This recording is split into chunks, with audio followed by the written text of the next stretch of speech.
Pull up a chair and join us, Sat7 UK, as we bring together voices from across the UK, the Middle East and North Africa for honest, hopeful and thought-provoking conversation. No headlines, no sound bites, just real people, real stories and bold ideas that just might challenge the way we see the world. So, grab your headphones, settle in, it's time to join us around the table.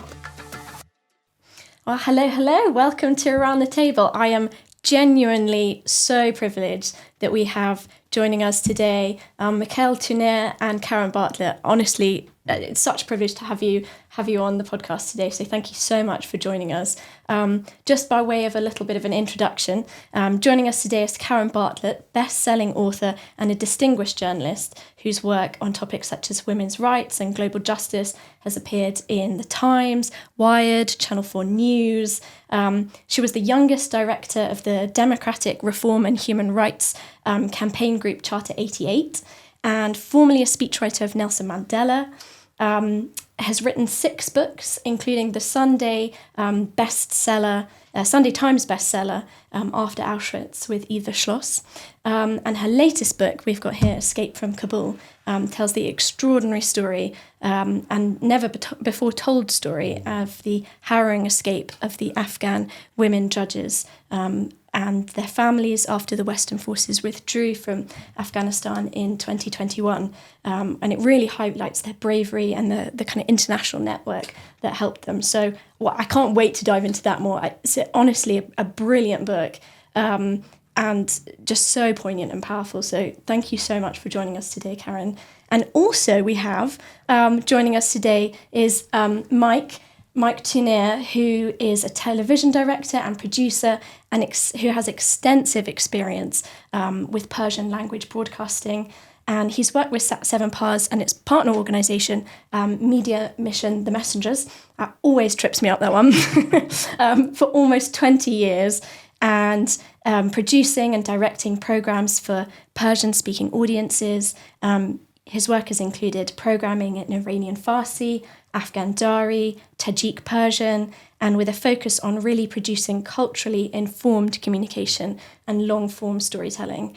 And having spent much of his childhood in Afghanistan as well, he speaks Afghan Dari and has a really deep personal connection to the region, and so brings this really unique combination of this cross-cultural experience, language expertise, and broadcasting experience to his work. So I mean, you can all believe me now when I say what a pleasure and what a privilege it is to have these 2 extraordinary individuals on the podcast today. So yeah, thank you so much for joining us and thank you for being here with us today. Thank you. It's really a pleasure. Thanks for the invitation. Looking forward to chatting with you guys. So today we're going to be talking about Afghanistan. We're going to be thinking about women, about justice, about faith, about the role of the media. I think at times it's not going to be the easiest of conversations, but a really important one, and hopefully a very insightful and interesting and necessary conversation. So it's going to be a big one today. So before we dive in, we normally like to start off with a kind of light-hearted question to kick us off and get the conversation going. We had some serious debate about what this question was going to be for our conversation today. We settled on, what is your favourite food that you've had abroad or while travelling? What's your favourite kind of culinary experience? Martin, do you want to kick us off? I think I would have to go for something like a lamb tagine from North Africa. Mm-hmm. Just some wonderful smells and spices. Really just gets the taste buds going. Yeah, and particularly kind of eaten on the side of a road as you're travelling. Yeah, all part of that cultural experience. Absolutely. Mm-hmm. Yeah. How about some of our guests online? Ladies first. Well, I think for me, probably, I went to China quite a long time ago when I was quite young, and it was really when it was just starting to open up as a country, and eating sort of real Chinese food in China was just so different than any Chinese food I'd ever eaten in the UK, and still is quite different to any food in the UK. So that was kind of mind-blowing and also quite kind of so spicy. I mean, I remember the tears rolling down my cheeks from one of the things I ate, literally, feeling like my eardrums were actually going to explode. So that was it was a cultural experience, but also a fantastic culinary experience too. Wow. That sounds amazing. I'm not sure I can hack that level of spice. Well, I'm kind of on par here with Martin. The lamb is one of my favorites. So we have the Kabuli palau in Afghanistan, which is then lamb meat, which is covered by rice. And the rice has a bit of carrot strings in it, plus raisins. That's one version. But then also when I lived in Cyprus for some years, kleftiko is a Greek Cypriot style of lamb that's been cooked in the oven the whole day, so it's very tender. So kleftiko and kabuli palau, that's what I'd like to eat if I have the possibility. I think this conversation is going to make me hungry. How about you, George? Absolutely. Maybe George should give the vegetarian option. No, I'm suffering already. It's lunchtime and I'm hungry already. But no, vegetarian, no. I like also the meat, and I like lamb. But in Iraq, especially, they do this, they call it dolmatas, which is stuffed vegetables. They stuff it with rice and stuff, and they cook it with lamb. Iraq is usually you go in the morning 6:30, 7, and you find all of the barbecue shops functioning, and they start by meat. We were asking them once, what do you eat for lunch? And the guy, something light, fish, chicken, and for dinner something light. Always there's meat, and this is light for them. But they start with the lamb, with the barbecue, and their food and their hospitality is amazing in this country. So mine is vegetarian, I think, and it sounds quite boring compared to everyone else's. But when I first went to Sicily, I had a lovely alla norma, which is like aubergine and capers, and just so simple, like a lot of Italian cooking, so simple but so delicious, and no meat. So I tick the vegetarian box. That's great. So what I think might be helpful for us to start by kind of setting a bit of the context, a bit of the scene in terms of what we're talking about with Afghanistan today.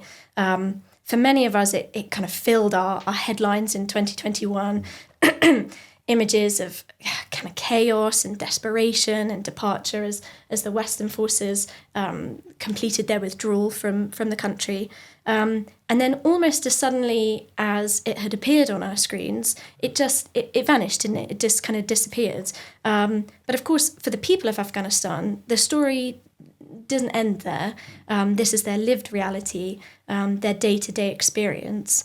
And so today we just thought that we would take a little bit of a deeper look at what life has been like since August 2021, and the impact on women, how it's impacted on justice and on faith and culture, and also to explore a little bit the voices that are still finding ways to be heard, even under this kind of extreme pressure. So I think to kind of start us off in our conversation, it might be helpful for us to think about what does life look like today as a woman in Afghanistan. I know, Karen, this is an area that you have worked on a lot, of course, with all of your research for the book, and in your conversations with the many women that you interviewed, how do they kind of reflect on what it is to be a woman just day to day in Afghanistan at the moment? Well, their reflections are that they're extremely, for the judges who have left and gone to other countries, they're extremely worried about their colleagues who are still left behind in Afghanistan, and they're extremely worried about their families. And, their account of what life is like is that it's pretty terrible for women. They can't work. They are struggling to access medical care. Obviously, the girls are not going to school. There's sort of heartbreaking stories about sisters and cousins who have had to kind of give up either, their university training or their high school, and having to sort of have like improvised ceremonies at home. Some of them have been studying like through underground networks, but sometimes they get cut off when the internet was cut off, for example. And they're fearful because they have been sort of targeted for retribution. So their picture of life for women is pretty grim. Now it's interesting because I did do an event where I was speaking to someone who still runs quite a well-known television network in Afghanistan, and the picture that he painted was slightly different. He said that in Kabul in particular, you do see women still sort of participating in some areas of public life, because it's, I'm sure we'll get into this more with the kind of experts in Afghanistan, but, the sort of, it's very hard for sort of the Taliban to kind of implement a sort of a blanket system of oppression over Afghanistan and say, similar to something that you would see in somewhere like North Korea. It's very difficult for them to do that. So he sort of painted a sort of more nuanced view, but he sort of acknowledged that this was happening kind of despite the system. This is sort of like in the areas where things can't be controlled. But certainly for the women judges and their families and their friends, they're really worried and they feel that the situation is very bleak. Yeah, that's really interesting to hear those two ever so slightly differing perspectives on the situation, because, of course, Afghanistan is quite a closed context, and so it's very difficult to, one doesn't typically just hop on a plane to Afghanistan and experience what it's like as a tourist. So it's really interesting to get those kind of different perspectives. And of course, Afghanistan is actually a very culturally diverse country as well. You've got the largest ethnic group being the Pashtuns, but there are also Tajiks, Hazaras, Uzbeks, Turkmen, just to name a few. And of course, their experiences probably also differ quite a lot as well. I know, Karen, in your book, you tell the story of a woman judge called Raihana, and she comes from the Hazara ethnic group. And her experience differs quite a lot as a result of that, doesn't it?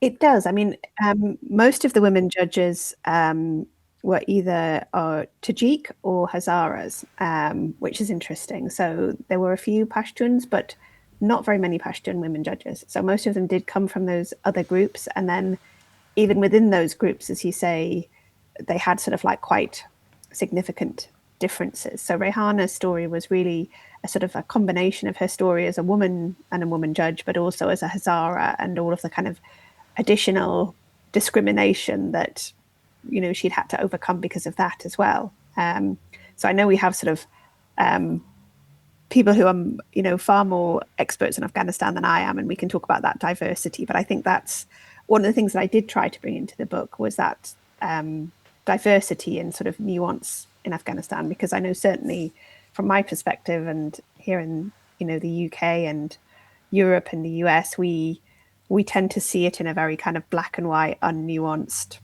way, when really it's much more complicated than that. I think this is part of the problem, like, of nowadays, that like humans like tend to look at the situation and generalizing that makes life easy. Like, this country is like this or this, and we forget that there are stories and people and differences.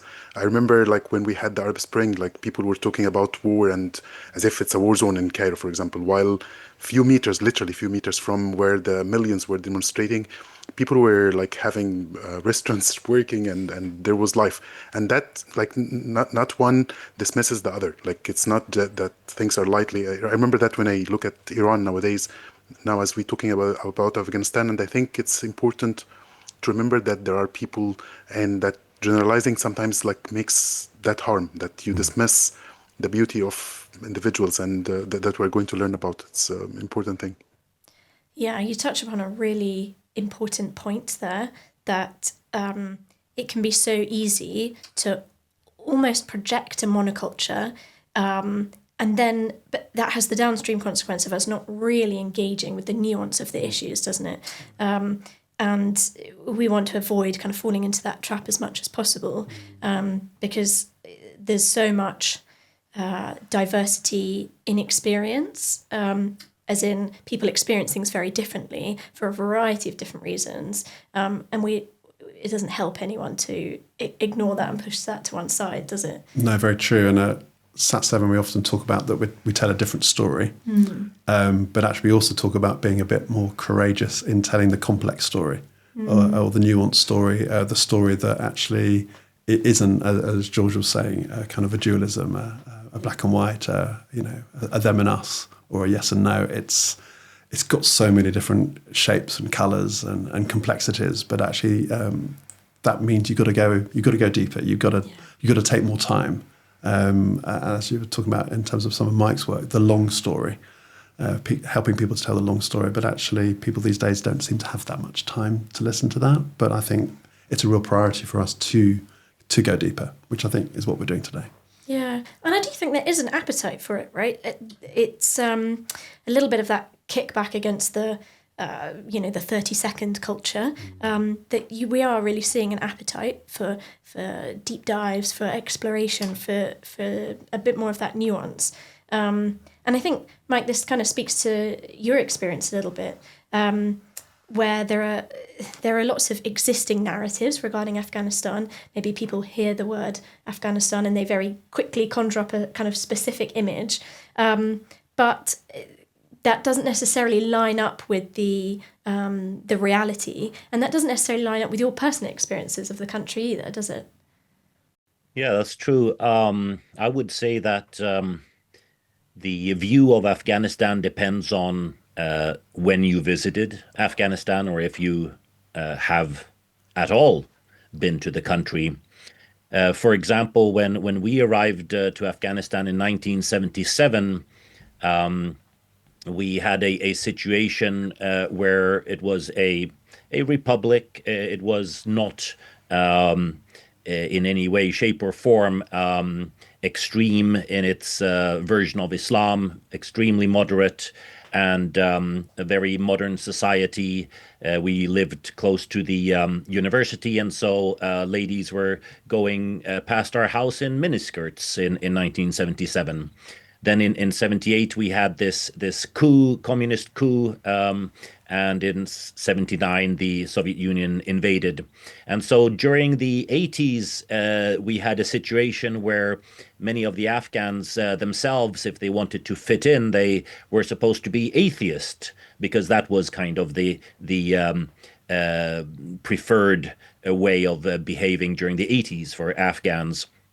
And then when the Soviet Union were finally kicked out of the country in 89, we had this, during the 90s, we saw that what had arisen during the 80s of the Mujahideen, in other words, those warriors who were guerrilla soldiers trying to fight the occupiers, they then had this reaction against the atheism of Soviet Union, and said, okay, we are Muslim. And so during the 90s, you could see that that Islam was seen more in society, regardless of which ethnic group you were belonging to. Then, of course, we have the Taliban 1.0 that I used like to call them, as we now have Taliban 2.0. And they came with a totally other foreign ideology, which doesn't really have anything to do with Afghanistan, an imported version of Islam. And so it all depends on when you visited Afghanistan, what view you have of the culture, of the religion that's dominating there. But I mean, to kind of explain the Afghan people, one of those first things that comes to mind is the hospitality. And so that's one of the things that everybody and anybody who has been there, or also just met Afghans abroad in the diaspora, say that they are the most hospitable people. But also the Persians in general, the Iranians and the Tajiks as well. You know, this is part of their culture to be hospitable. And then it kind of depends on how you're now viewing. I mean, if you don't have any understanding of Afghanistan's history, you might, as a Westerner, just think, okay, the Taliban is what represents Afghanistan. That's the true Afghan. But they don't have that understanding of how the Taliban was created and when and by whom, etc. And so you have a lot of political agendas, etc., and also religious that influence the current situation that we're now seeing. However, during the 90s, from 94 to 2001, during the Taliban's first time that they were in power, you were already seeing how the Taliban were treating the Afghan population, and especially the women. So you were seeing a lot of things. I mean, for example, behind me here, you have a scene from The Kite Runner. It's very, very ingrained in the culture to fly kites. I mean, I grew up flying kites. That's how I learned to speak Persian, the Afghan version, Dari, with the boys on the streets. We were playing football, flying kites, etc. But this was banned when the first version of Taliban came in the 90s. They banned watching TV. They banned dancing, playing music. Musicians had to bury their instruments and hope for better times. And thankfully, those better times did arrive. The Taliban were thrown out of the country mainly, and some of them were still in the country, but did not have power from 2001 until 2021. So during that time, those almost 20 years, we had a situation which is more kind of reminiscent of those 70s, where then the Afghans, regardless if they were men or women, were allowed to be educated. You could go to school, you could go to university, you could have a job, and it was becoming modernized. Everybody had a smartphone. It was a time of freedom in one sense, although you knew that, well, we have the NATO troops here, and it's a peace that may not last because you were having a Taliban attacks, etc. And sadly, we are now in that situation from 2021, August, that the foreign troops left. And it was basically a situation where the Taliban were handed back the power on a silver platter. And now we're seeing at least one version, which is extremely and very disturbingly so anti-women. To suppress, half of the population in the way that they're doing, where girls above the age of 12 are considered old enough to get married, and so they don't need to get an education, and women can't go to university, women can't work, etc. So having personal friends still in the country that I'm in contact with regularly, some of them being women and girls, I really have a problem with controlling my feelings sometimes, because they're really in a hopeless situation right now under this current regime. So whatever we can do through SAT7 by making programs that can help the women and girls in education, for example, but also giving them hope for a better future. That's what we want to be involved in, and of course we pray for a situation in the future where they will be free to get an education and be able to partake in society in a let's say normal capacity.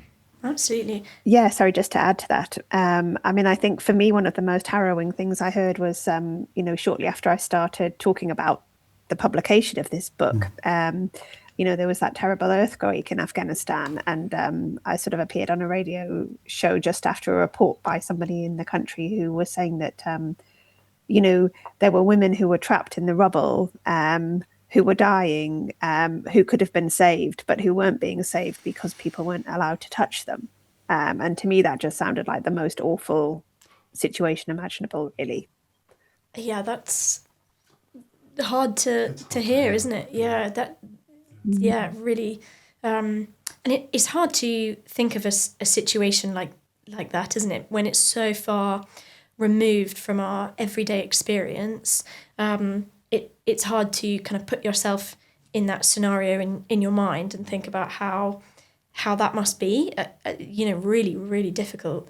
I was thinking about what you said, Mike, about the period now that we're kind of seeing in Afghanistan, where women aren't allowed access to education and they're not allowed to be involved in the workplace and that kind of thing. And Karen, in your book, forgive me for trying to find it, but there's a quote from Raihana, please. Thank Raihana. you. Correct my pronunciation. Where she says that the Taliban don't want women to go to school because they're afraid of educated women, because educated women don't want to be the second wife of a man, and they want to fight for their freedom, they want to challenge barriers, they teach their children and their community, and they want to be respected as human beings. And through education, they've kind of learned to stand up for their dreams and open their eyes to these possibilities. And that story that you just told, Karen, really speaks to the kind of the antithesis of that, doesn't it? Where never mind women being allowed to be wise and free members of their community, but they're not even kind of given that ability to survive those terrible situations, which is obviously, a terrible situation to be in. Yes, I mean, I think, one of the things that really struck me about all of the women judges and their families were that they were all people of quite strong faith. I mean, they were all practicing Muslims. Most of them were Shia rather than Sunni, but obviously the Pashtun ones were Sunnis. But they all felt very strongly about their faith, and it was a really important part of their life. So, they felt angry that the Taliban had kind of were claiming in this sort of the eyes of their faith, doing things that they thought were completely, against their religion and their beliefs, and had actually tried to sort of turn their faith into a sort of miserable experience, rather than the happy and sort of deep experience that they felt it really was. So, yeah, that's something that I thought was quite important, because I think sometimes, especially when you're talking about women's rights in Afghanistan, it's sort of portrayed as kind of like women against Islam, and it's not women against Islam at all. These women are very active, practicing Muslims, and they feel very strongly about their faith, but they do not accept, what they see as a kind of a false version of their faith that's been brought in by the Taliban that doesn't represent them. I mean, the Afghan society has, throughout history before, when it comes to Islam, had a very, very moderate version of Islam. So that is actually how it has been perceived before the Taliban came. Historically, also, like, they were part of the like great civilization and cultural hubs when the Muslims were like in their peak and like when things were better. But it is interesting, like, I think around the world you can find from every religion that usually fanatics like are against these two things, like women. Trying to suppress women is like very important for them. It's in the top of their agenda, and against cultural norms, whether literature, music, arts in general, because that holy ignorance, as Olivero Roy described, philosopher, is important for that control, that you want your religion or your faith to be unrelated to any cultural things. And one of the things that I think that can help is that interest, like clear interest in people's stories, culture, respect for people, backgrounds, religion, faith, and stuff like this, because this is a good way of resisting fanatics, not allowing that brush that comes and dismiss the beauty of different culture, of what people like really hold dear to their hearts. That is one way of resistance.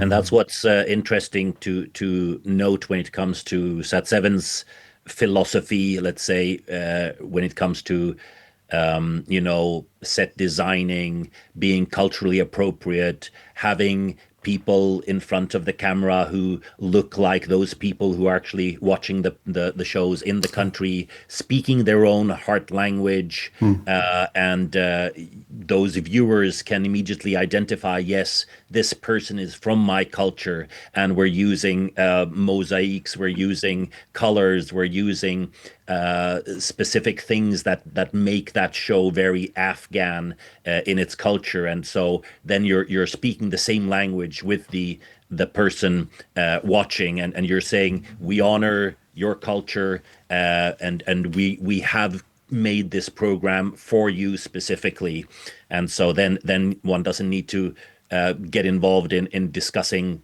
different types of religions or anything like that. We're just saying that you are valued as an Afghan within your cultural context. Yeah, absolutely. And I'm wondering here, we've been talking a little bit about on other episodes about hope, or where is hope in hard places. And going back to your book again, Karen, and going back to the quote from Rohana, it says in one part that she's tired of politics and the division that she says has destroyed her country, and she's worried. I think this is probably an understatement.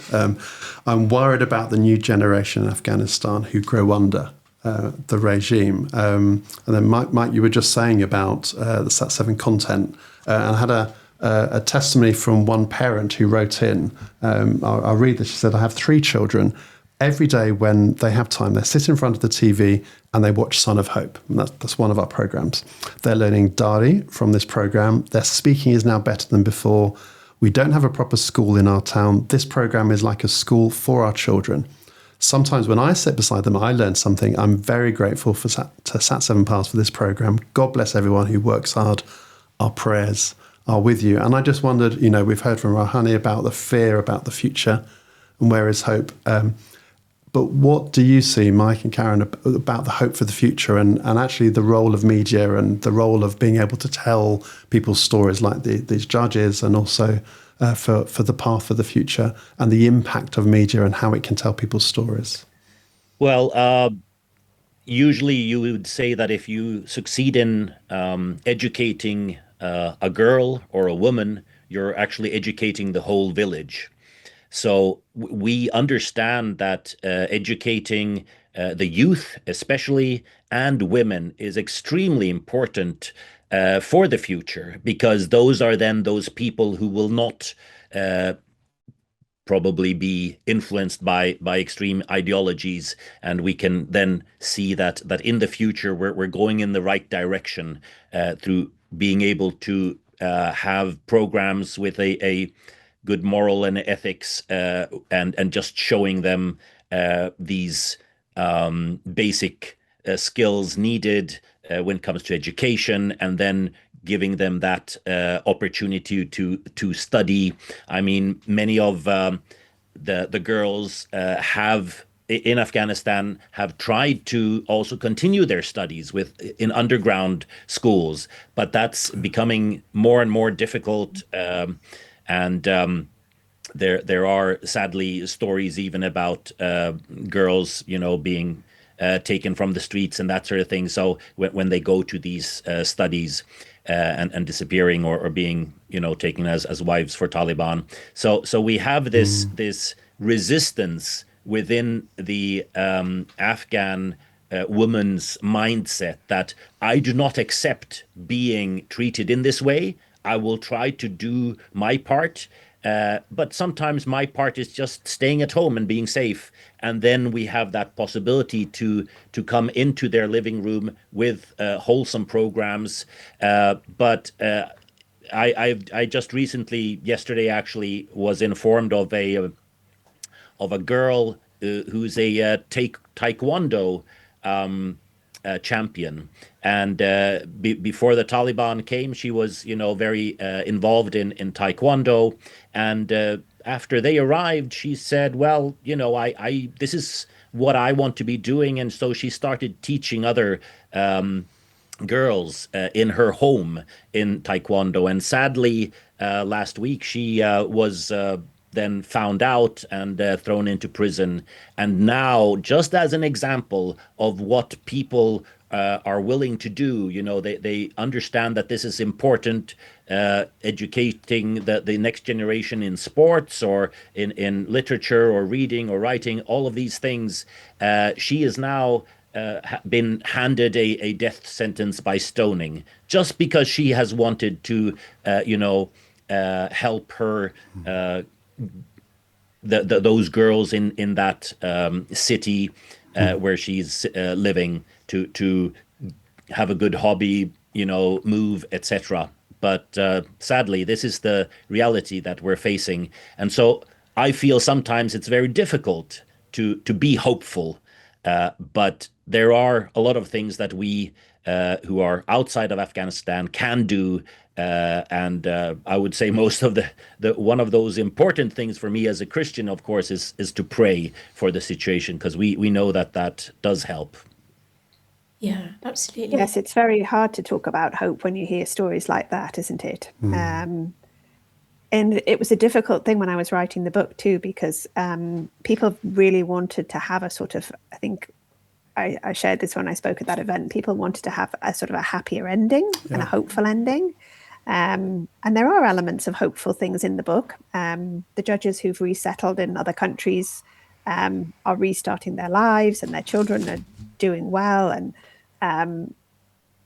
they also all sort of cautioned me not to believe that this situation in Afghanistan as it is now will last forever, because, as they pointed out, certainly the older ones have been through many, many regimes and traumas and chaos, and they don't believe it's going to last forever, particularly because, in those 20 years that we had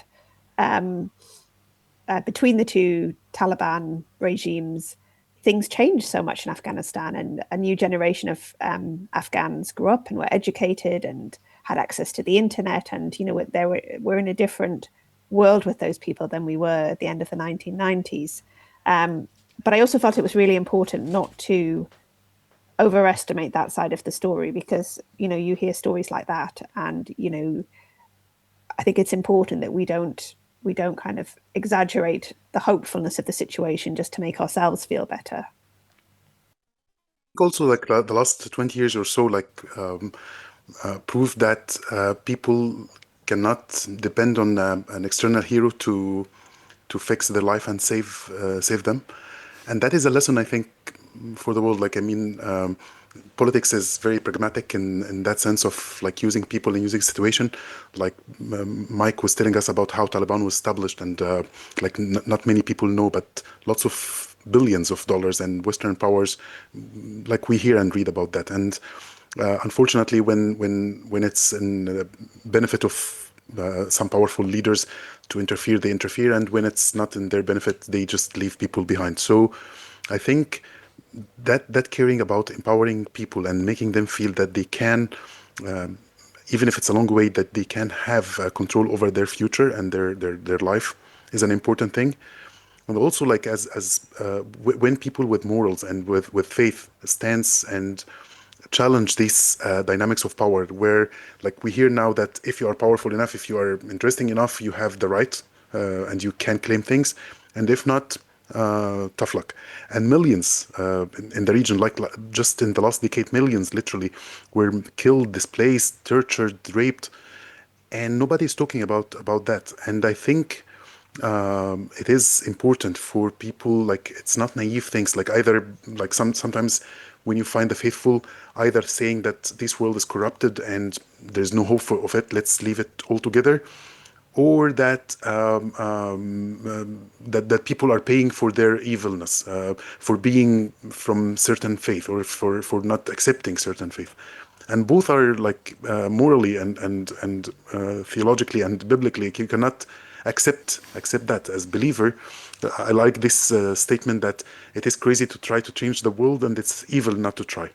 So we are in that paradox all the time. Our role is to empower people, to pray for people, to stand for what is right, and to challenge this logic of power that leaves people to face hardship and harm just because they are not interesting enough, or because sociopolitically they don't serve certain interests at certain moments. That is dangerous, and pragmatically also dangerous for our own existence and for our own future, not only morally. Thank you, George. That's really insightful, and I think you make you make many really important points. But I love what you said about it's forgive me for paraphrasing, but it's kind of crazy to try and change the world, but it's evil not to try. I think that's so important to remember, and in some ways can maybe encourage us a little bit, because when we're thinking about situations like the Taliban's control of Afghanistan, it can feel so hopeless, and it can feel so huge and so expansive, and how can we possibly do anything? And yet, if we kind of remember that it's crazy for us to give it a go, but we have to give it a go nonetheless, because there is no other option, right? We have to get involved, we have to try and make the world a better place, however that looks. We do, and if I have a little takeaway from even the short conversation around the table we've had today, is that there are men and women, as we heard from Mike and Karen, who are willing to dig deep, to take the long view, to long story, to stand up for people, to tell their stories. And Karen, in your book, telling their stories, carrying on telling their stories, forming relationships with people, standing up for them. That comes at a cost as well. And that gives me hope that there are people like those around this table who are willing to do that, and not just for the short term, for the long term. And that's really important. And that's one of the things that really stood out to me in the book, Karen. At the end, when you're kind of talking to some of the women who have resettled in other parts of the world, and they often express this desire to kind of keep their stories alive, but also for people internationally to kind of rally behind them and to keep pushing for rights for women, to keep this at the top of the agenda, to keep it in people's minds. And as an international audience, trying to engage with this very large, very complex issue, it's important that we can kind of do that without simplifying, without sensationalizing. And they give a very clear directive as to how they would appreciate that support. And that's something really useful as a reader, as a listener, that we can be doing. And as you mentioned, Mike, as Christians, we obviously believe that prayer is really powerful and something really practical.